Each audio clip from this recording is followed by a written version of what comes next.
Getting a great referral source from your family and friends will make you millions of dollars throughout your career. But you need them on your bandwagon. You need them to be the biggest cheerleaders for you.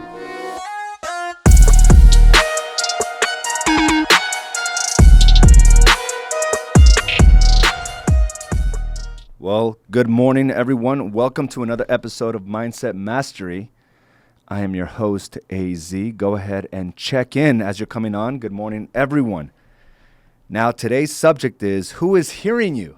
Who is hearing you? And I think we all have influence. One form or another, we all have influence. If we have kids, we have great influence over our kids. If we are married, we have great influence over our spouse. Family and friends, we have influence over every person. Everyone perceives us a certain way. Everyone automatically has their opinions of who you are and what you're about. Everyone understands what triggers you, what gets you upset, what makes you happy. Everyone has a perception of you already, right? And I think oftentimes we don't realize that, especially when it comes to owning a business. We don't realize how others perceive us. Understand that this game, the majority of our business will always come from referrals, the people that know, like, and trust you. But do you realize that there's some individuals in your life right now, including very close family and friends, that are a little hesitant on referring you? They're not the first ones to raise their hands to say, hey, my friend sells real estate. My friend, does this or that. They're a little hesitant. Because they know of you. They love you. They adore you. They will do anything for you. But when it comes to referring you, well, not so much. Have you ever thought about why? Like, think about the last time somebody referred you. When was the last time an aunt or an uncle or a cousin, your mom or your dad actually referred you? Think about when that actually occurred last. Because they know a lot of people. They have a great sphere of people. And if they were to talk about you on a consistent basis, referrals should be commonplace. You should be getting referrals every day. But why is it that they don't actually refer you? And that's where I want to take this conversation, because I think oftentimes we don't realize how we show up and how we influence others. The way you parent, right? The way you handle certain stressful situations. They've seen you at your worst. They've seen you in your darkest moments. Do you think that maybe a part of that influences their ability to refer you? Do they maybe feel like you're going to disappoint whoever they refer to you? Do they think that maybe if it's a bad client that you're going to complain about who they referred to you? I'll tell you what, I think that's something we all have to consider. I know I've been burned a couple times after referring a great contractor, a car wash guy that did a great job for me, but not so much for the next person. Or a contractor that I thought really killed it on a job for me, but not so much for the person I referred him to, or vice versa, right? I heard somebody else talking, really good about this attorney, but not so good for me. So what happens? We feel responsible. We feel responsible for referring that person to our friends. So I think they think about that often when it comes to real estate, knowing that that's a big purchase, and also knowing your history. Will you blame if things don't go well? Will you complain if things start going south? So let's just start thinking about how it is that we're perceived. How it is that we're perceived. And I'm going to go ahead and take it back a notch here before we actually get into that conversation. I had an opportunity to go out to the lake this weekend. We spent only a few hours out there. All summer, my daughters wanted to go out there on our jet skis. We bought some brand new jet skis last year, and this is the first time this summer that we actually were able to use them. We've had our house being remodeled for the last 2.5 months, 3 months nearly, and our jet skis were stuck behind the big garbage bin, so there was no way for us to pull them out. And so we finally went out there, and I'll tell you what, I had a blast. I had a really good time. Now, when we went to the lake, we were set up in this cove. So in the cove, there's a bunch of families and other people on, I guess, what is that, the beach of the lake, right at the edge of the lake. So everyone's kind of hanging out. So we can actually hear other families. We can see them interact. It's like everyone's, it's like a neighbor. You have no other choice but to kind of see and observe everyone around you. And there was this one particular family that pulled up about, 45 minutes after we did. And I thought that was great. It was a man and some kids and a couple ladies. I think one was related to him. One was his wife and one was related. I don't know the dynamic entirely. But from my perspective, it was this guy, his wife, and maybe his wife's sister or his sister. I know they were closely related. So they get out and the kids are having a blast. I mean, they are having a really good time. All of a sudden, I hear the man say, "Get out of the water now." So, of course, he's yelling at the top of his lungs, right? So I'm looking over, and there's this little kid with his head down, and he's being chastised. "I can't believe you said that. I can't believe you're doing that." So he's chastising him for something he said or did. "Go sit out there." And then not only that, after he tells him to get out, he's like, "You're in timeout." And then he lets his mom know of what happened with this kid. "I'm putting him in timeout." And he's standing out there. He has his head down. He's like, "Go sit down." Like he's trying to make even a bigger point. "Go sit down there and turn away from the water," type of thing. Like, go to the corner. Poor kid. Like, think about this.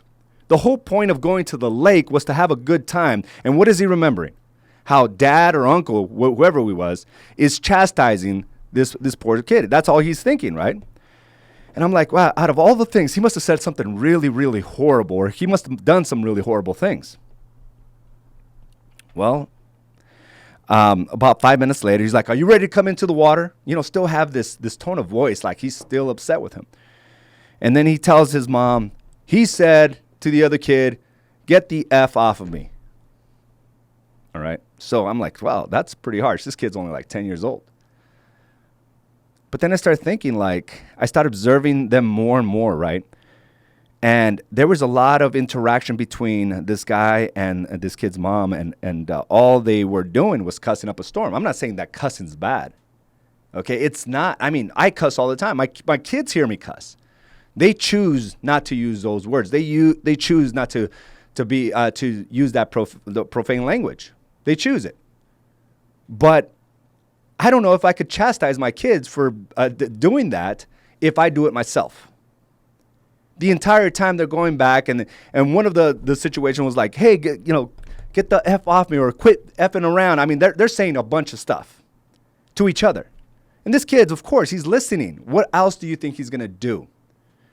But yet, the expectation is you got to do something completely opposite of what I'm telling you to do. And here's the thing.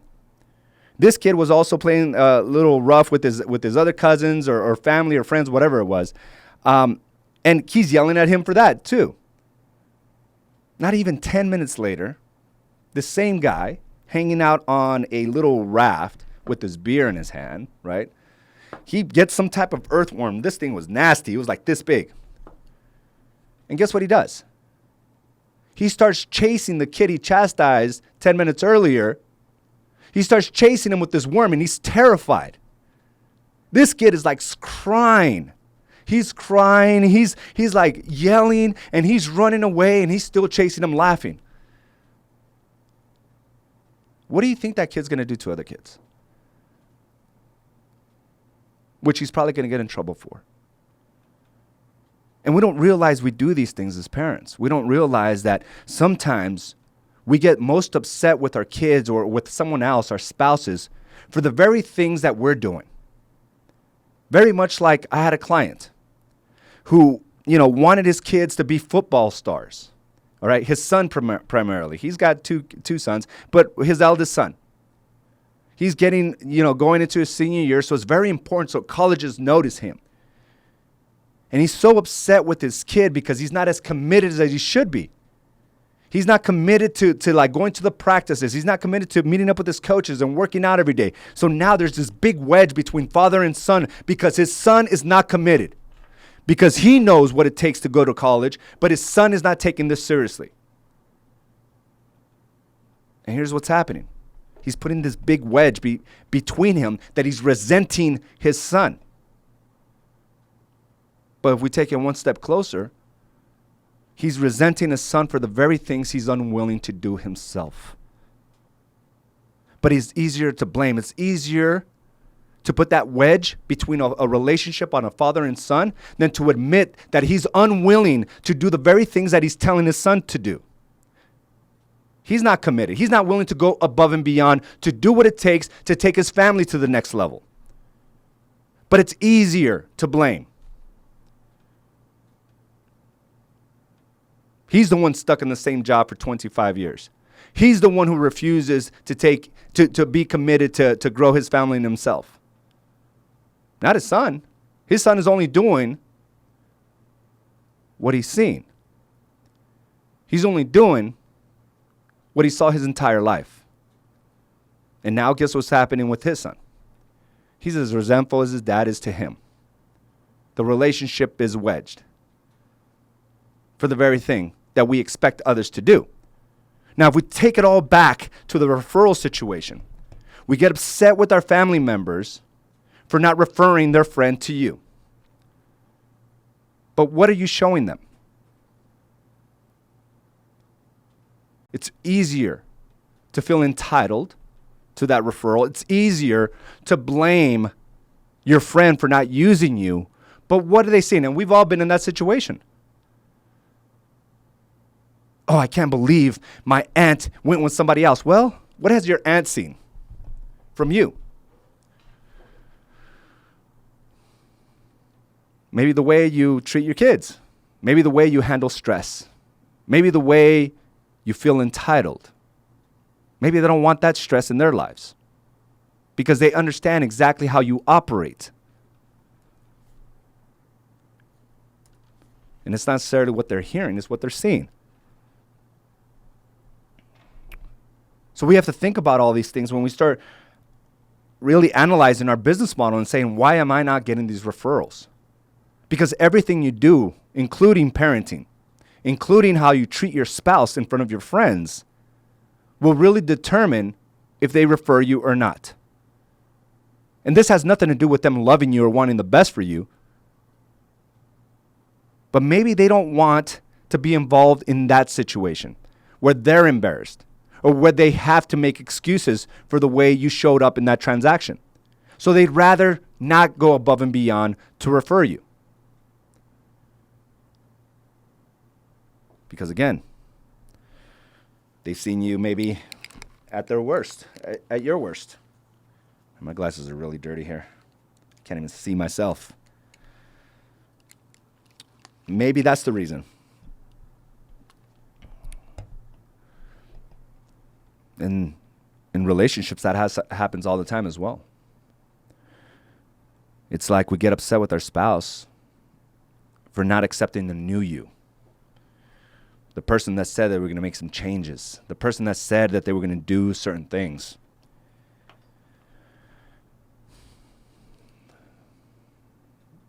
But when you actually do it, you don't have to try to convince anyone. When you just start becoming a better person, you don't have to convince anyone. And that's the first part. And I want to start talking about how to start changing others' perspective of you. Because everyone has an opinion. Everyone already has a certain perception of how you will operate under certain conditions. How you are when you are happy, how you are when you're upset, how you are when you feel the stress. So now coming into this business knowing that referrals is a major component of your business, we have to learn how to change others' perspectives. And some of us are just tied into who we were at 15, 16, 20 years old. And until we start showing a significant difference of who we were to who we are today, they will always refer to you as that 20-year-old, that 25-year-old, right? Or even that teenager. But it's not your job to get upset if they do remind you of certain things. Your job is to continue to show that you are different today. And the first part of this whole process is realizing your own actions and your own behaviors. Being aware of your behaviors. Because everyone and how you respond to everything or react to everything will have a direct impression on how they feel you will react under certain circumstances or situations. I know we all lose our cool sometimes. I know we feel down sometimes. But if that is the forefront of the people that you want referring you, then you have a long road ahead. It doesn't mean it's not going to happen. It means you have to be more aware of your situation. Are you constantly complaining? Are you constantly feeling out and down? Are you constantly seeking people to feel sorry for you because of your certain situations? Maybe in medical, maybe financial.